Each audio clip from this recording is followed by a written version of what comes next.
recording. This will be number 3 in the middle of my other uploads. You know, I have 2 friends. I can give you their names. Philip Casanova is Casanova. I'm doing a video, and Casanova is a military veteran. He was in the Tet Offensive. Sadly, he's homeless. And Albert Hoffman. You know, they work regularly for a local construction guy. I could give you the name. It's Eddie Savoy. He does, you know, has them doing work, and they can't wait to go to work. You know, he just told me this story again. But one morning they went and bought coffee at Whataburger, paid for the coffee. But they went outside waiting to get picked up for work. The cops had rolled up. This might have been a year ago or whatever. This happens a lot. And they told them, if you don't get off this property, we're taking you to jail under criminal trespass. Rightfully, Albert was mad when he recounts the story to me. He says, John, we are paying customers. We bought that coffee. We were outside waiting to go to work, and those cops made us leave. You should have a criteria before you put your hands on people. With the other cases of a guy being murdered in front of Paris Apartments by an officer many years ago, that choked to death in the back of a cop car, and the medical examiner ruled it asthma. Do you even know how to uphold law in this city? Do you understand when you go to a citizen, particularly a veteran, who actually purchased, so you're telling this country that to be in public, whether it's Whataburger, in front of Stripes, or anywhere, that in Corpus Christi that is a high crime and will take your ass to jail, whether you be a college student, whether you be a young black student, that's how we rule in this place. Now, all the money, I hear a local talk guy, his name is Jim Lago. I hear him, I think he lives in my neighborhood. But one of the clips, the advertisements, was his one so-called social justice rampage, which was, we had a famous mayor who did 30-something days in office, Dan McQueen. And then there was questions about whether he lied about one of his degrees. And so Mr. Lago, who's I'm sure a good man, he on a show one time said, the mayor ought to come front and center to answer to these questions. So they play that now as a regular advertisement clip, as in see how our local media deal with corruption. And then you look at all the stuff that I talk about.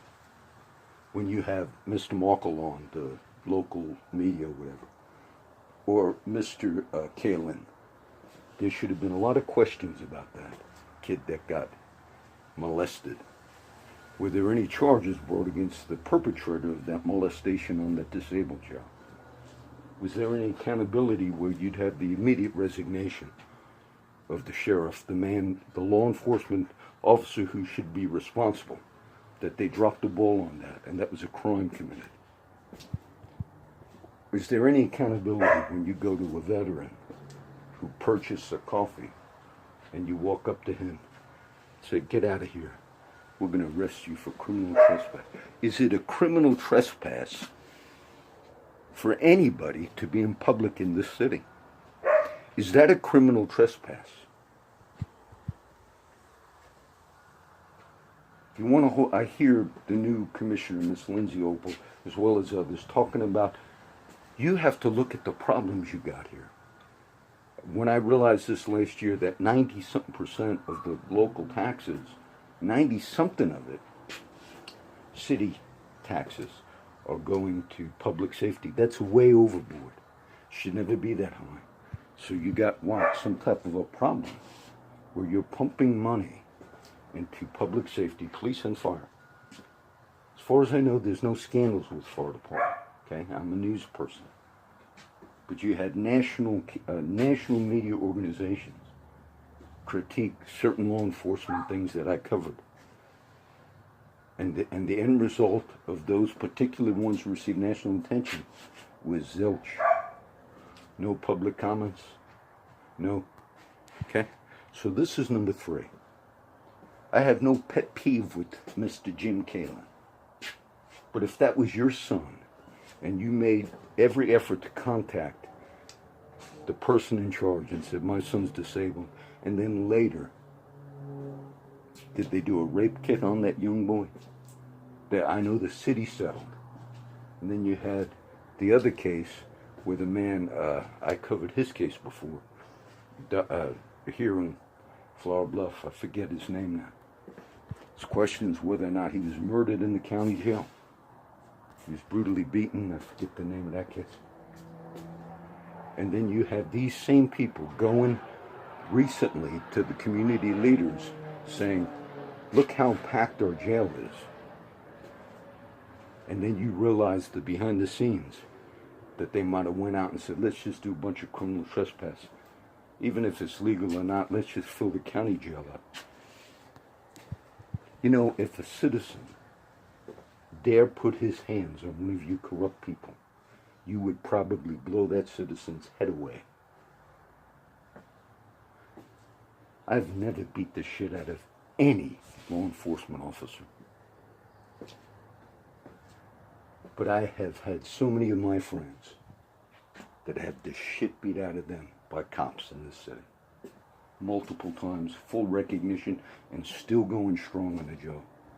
What kind of fucking accountability do you have in this city? And then you have the gall to say, for some strange reason, our annex and county is full. And the sheriff said, if we have to, we will ourselves go down and police and jail and everything. What kind of scam are you pulling over these people? Where's that accountability? Just for the cases I mentioned. You have no accountability. And then when a state figure who I knew by the name of Adan Munoz, the former sheriff of Claiborne County who rose leadership in the state of Texas, when he came to expose the criminality of this county, the sheriff himself brought charges against him. That came out in a national paper. It reminds me of that Don Knotts movie. That with all of those stereotypes that you see is what we have in this city.